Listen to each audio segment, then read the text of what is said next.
ఆంధ్రప్రదేశ్లో కూటమి ప్రభుత్వం ఏర్పడిన తర్వాత కొత్త మద్యం పాలసీని తీసుకొచ్చింది. గత వైసీపీ హయాంలో ప్రభుత్వమే వైన్ షాపులను నడిపించగా ఈ కొత్త మద్యం పాలసీ ప్రకారం ప్రైవేటు వ్యక్తులకు వైన్ షాపు లైసెన్సులను కూటమి ప్రభుత్వం అందించింది. అయితే ఈ కొత్త పాలసీలో వైన్ షాపుల పక్కన పర్మిట్ రూముల ప్రస్తావన లేదు. నిజానికి దీనిపై అప్పట్లో బాగానే చర్చ జరిగింది. వైన్ షాపుల పక్కన పర్మిట్ రూములు ఏర్పాటు చేసుకునే అవకాశాన్ని ప్రభుత్వం కల్పించలేదని ఎక్సైజ్ శాఖ అధికారులు కూడా స్పష్టం చేశారు. ఈ నిర్ణయం బార్ల యజమానులకు కలిసొస్తుందని అంతా భావించారు. అయితే ఈ నిబంధనను ఏమాత్రం ఖాతరు చేయకుండా చాలామంది వైన్ షాపుల యజమానులు ఇల్లీగల్గా పర్మిట్ రూములు ఏర్పాటు చేశారట. అంటే వైన్ షాపులో మద్యం కొనుగోలు చేసి అక్కడే తాగి వెళ్ళిపోవచ్చు. కానీ దీనివల్ల తాము నష్టపోతున్నామని బార్ల యజమానులు గగ్గోలు పెడుతున్నారు.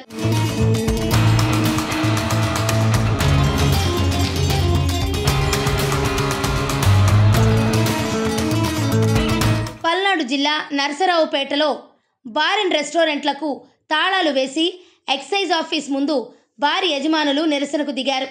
నరసరావుపేటలో 17 బార్లు, 9 వైన్ షాపులకు ప్రభుత్వం అనుమతి ఇచ్చింది. వైన్ షాపులకు పర్మిట్ రూమ్ అనుమతి లేకపోయినా ఇల్లీగల్గా వారు ఏర్పాటు చేసుకున్నారని బార్ యజమానులు ఆరోపిస్తున్నారు. సాధారణంగా పర్మిట్ రూమ్ అంటే కుర్చీలు, బెంచీలు ఉండకూడదు. కేవలం నిలబడి తాగేసి వెళ్ళిపోవాలి. కానీ నరసరావుపేటలోని వైన్ షాపుల వద్ద ఏర్పాటు చేసిన పర్మిట్ రూములు హై రేంజ్లో ఉన్నాయని బార్ యజమానులు అంటున్నారు. ఏసీ రూములు ఏర్పాటు చేసి బార్ కంటే ఎక్కువ ఫెసిలిటీస్ కల్పిస్తున్నారని వారు ఆరోపిస్తున్నారు. దీనివల్ల బార్లకు కస్టమర్లు రావడం లేదని, సిబ్బందికి జీతాలు కూడా ఇచ్చే పరిస్థితి లేదని అంటున్నారు. ఎక్సైజ్ అధికారులకు ఎన్నిసార్లు ఫిర్యాదు చేసినా ఫలితం లేదని చెబుతున్నారు. అందుకే బార్లకు తాళాలు వేసి వాటిని ఎక్సైజ్ సిఐకి ఇచ్చేందుకు యజమానులందరూ వెళ్లారు. అలాంటి వైన్ షాపులపై చర్యలు తీసుకుంటామని బార్ల యజమానులకు ఎక్సైజ్ అధికారులు నచ్చజెప్పి పంపారు. గవర్నమెంట్ కొత్తగా వైన్స్ పాలసీ తీసుకొచ్చినప్పుడు పట్టణాల్లో బార్ అండ్ రెస్టారెంట్లు డ్యామేజ్ కాకుండా ఉండటం కోసం పర్మిట్ రూములు లేకుండా లైసెన్సులు ఇచ్చింది. అందుకు భిన్నంగా ప్రస్తుతం డీలర్లు అన్అఫీషియల్గా పర్మిట్ రూములు ఏర్పాటు చేసుకొని ఎకరాల స్థలాల్లో 100 మందికి sitting, food with AC facility తోటి బార్ కంటే ఎక్కువ సౌకర్యాలు కల్పిస్తూ బార్ వ్యాపారాన్ని దెబ్బతీస్తున్న పరిస్థితుల్లో మేము వ్యాపారం చేయలేని పరిస్థితుల్లో రోడ్డెక్కి ఎక్సైజ్ వారికి తాళాలు కంట్రోల్ చేయడం అవకాశం లేక వాళ్ళు ఆపుతున్నారు. కాబట్టి మేము వ్యాపారం చేయలేని పరిస్థితుల్లో తాళాలు తీసుకొచ్చి ఎక్సైజ్ ఆఫీసులో ఇవ్వడానికి సిద్ధపడి నరసరావుపేట పట్టణంలో డీలర్లు మొత్తం కలిసి ఆఫీస్కి వచ్చి సిఐ గారికి తాళాలు హ్యాండ్ ఓవర్ చేస్తున్నాం. వారుండి మీరు కంట్రోల్ చేస్తాం వెళ్ళిపోండి అంటున్నారు. తాళాలు తీసుకోలేదు. ప్రస్తుతానికి మేము మాత్రం రోడ్డెక్కి మా సమస్య పరిష్కారం అయ్యే వరకు మేము షాపులు తీయమని చెప్పి మా నిరసన తెలియజేస్తున్నాం. 17 బార్లు ఉన్నాయండి, 9 వైన్స్లు ఉన్నాయండి. 9 వైన్స్లు 24 గంటలు రన్ అవుతున్నాయి. కనీసం 1 గంటన్న తాళం వేసి ఇంటికి పోయి రెస్ట్ తీసుకోవట్లా. ఒక్కొక్కళ్ళు 3-4 షిఫ్ట్లు చేస్తూ 24 అవర్స్ రన్ చేస్తున్నారు. 400 సిట్టింగ్లు కూడా ఉన్నాయి. స్టేట్లో ఎక్కడా లేని పరిస్థితి నరసరావుపేటలో నెలకొంది. బార్ అండ్ రెస్టారెంట్ కంటే ఎక్కువగా రెస్టారెంట్ రన్ చేస్తున్నారు. With air condition facility. Government చేస్తున్న విధానంలో ట్రేడ్ మార్జిన్ లేక వైన్స్లో రేటుకి బార్లో రేట్ ఎవరు సప్లై చేయనందువలన కస్టమర్ వైన్స్కి డైవర్ట్ అయిపోయి బార్లు పూర్తిగా దెబ్బతినిపోయినాయి. కానీ గవర్నమెంట్ ఇచ్చిన ఉద్దేశంలో పర్మిట్ రూములు లేవని మేము బార్ లైసెన్స్ కట్టాం. ఇవాళ అన్అఫీషియల్గా పర్మిట్ రూములు రన్ చేస్తూ వ్యాపారాన్ని దెబ్బతీస్తున్నారు. కాబట్టి మా నిరసన తెలియజేయడానికి ఎక్సైజ్ ఆఫీస్కి వచ్చాం. గత 6 నెలల నుంచి రిపీటెడ్గా తీసుకెళ్తూనే ఉన్నాం. కానీ వాళ్ళ స్పందన లేదు. మేము కంప్లైంట్ చేసిన మరుక్షణం పోతున్నారు, వెనక్కి వస్తున్నారు. వైన్స్లో వాళ్ళు యథాస్థితిగా వాళ్ళ పని కంటిన్యూ చేస్తున్నారు. అందువల్ల ఇంకా ఈ సమస్య ప్రతిరోజు మేము రిపీటెడ్గా తిరగలేక ఇంక తాళాలు వేసి సిద్ధపడి తాళాలు వేసుకొని వచ్చి కూర్చున్నాం.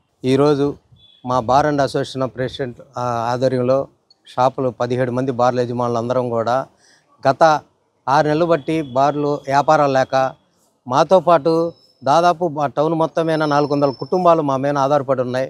మేము కొద్ది గొప్ప మేము ఇబ్బంది పడ్డా పర్లేదు, కానీ మా వెనకున్న సామాన్యులు కూడా వాళ్ళు కూడా బాగా ఇబ్బంది పడుతున్నారు వ్యాపారం లేక. ఇదే దృష్టి మేము గతంలో డైరెక్టర్ గారికి కానీ కమిషనర్ గారి వాళ్ళ దృష్టికి కూడా తీసుకెళ్ళాం. వాళ్ళు కూడా మంచి రెస్పాన్స్ ఇచ్చారు. ఇచ్చినా కూడా వెంటనే అక్కడి నుంచి ఫోన్ చేయటం, వీళ్ళు వెంటనే వస్తాం తూతూ మంతరంగా చేసి మేము చేసామని చెప్పటం, ఈ ఆఫీస్కి రావటం, ఎన్నోసార్లు సిఏ గారిని ఎన్నోసార్లు కలిసి ఇసుగు పుట్టి మాకు కూడా ఇంకా ఆఫీస్కి రావటం కూడా మానుకున్నాం.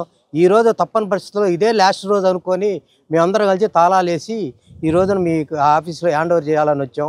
అలానే మా సూపరింటెండెంట్ గారిని కూడా కలుద్దాం అనుకున్నాం, లేరు, సూపరింటెండెంట్ గారు కూడా అందుబాటులో లేరు.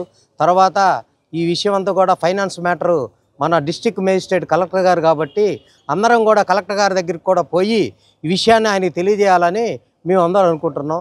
ఈ అవకాశం ఇచ్చినందుకు ప్రెస్ వాళ్ళందరికీ మాకు వచ్చినందుకు ధన్యవాదాలు. ఈరోజు బార్ అండ్ రెస్టారెంట్ వాళ్ళందరం కలిసి లైసెన్సీలు వాటికి మా యొక్క విన్నపాలు వివరించడానికి ఎక్సైజ్ స్టేషన్కి వచ్చాం. ఒకరుగా వస్తుంటే వారు ఆ బార్ అండ్ రెస్టారెంట్ మీద కేసు రాస్తున్నారు. దాంట్లో ఒక బాధితుడు నేను, మరొక బాధితులు ఇంకొక ఇతరులు ఉన్నారు. ఆ యొక్క బాధితులు ఎవరికి వారు కాకుండా అందరూ ఒకరుగా వచ్చి ఈరోజు తాళాలు ఇవ్వడం జరుగుతున్నది. ఇది నా యొక్క బార్ తాళాలు. నా తాళాలని నేను ఎక్సైజ్ సిఏ గారికి ఇస్తుంటే ఆయన చెప్పారు, ఇలాంటి ఇంకా జరగవు, ఇదే లాస్ట్ టర్మ్, ఇంక ఈసారి నుంచి జరగవు అని చెప్తున్నారు. ఇంత దిగజారి మేము ఇక్కడికి వచ్చామంటే దానికి కారణం ఎక్సైజ్ పోలీస్ శాఖ వైన్స్ వాళ్ళకి ఇష్టారాజ్యంగా అమ్ముకోండి మీరు, ఏం కాదు అని చెప్పడం వల్లే ఈరోజు సిట్టింగ్ వేయడం వల్లే మేము ఇక్కడికి రావడం జరిగింది. దీనివల్ల మా దగ్గర పనిచేసే సప్లయర్లకి మేము జీతాలు ఇచ్చుకోలేకపోతున్నాం. వారి యొక్క కుటుంబాలను కూడా మీరు ఆర్థికంగా చాలా ఇబ్బంది పడుతున్నారు. దాన్ని కూడా మీరు ఆలోచించాలి. ఒక్కరికే మీరు కాపు కాయడం కట్టు కాదు, అందరినీ కూడా సరిసమానంగా చూడాలని చెప్పి ఎక్సైజ్ సిఏ గారికి తెలియజేయడం జరుగుతుంది. ఈ యొక్క మీడియా మిత్రుల ద్వారా, మాకు బార్ అండ్ అసోసియేషన్స్ ద్వారా, అందరి ద్వారా మేము తెలియజేయడం జరుగుతుంది. మీడియా మిత్రులకి ప్రత్యేకంగా ధన్యవాదాలు.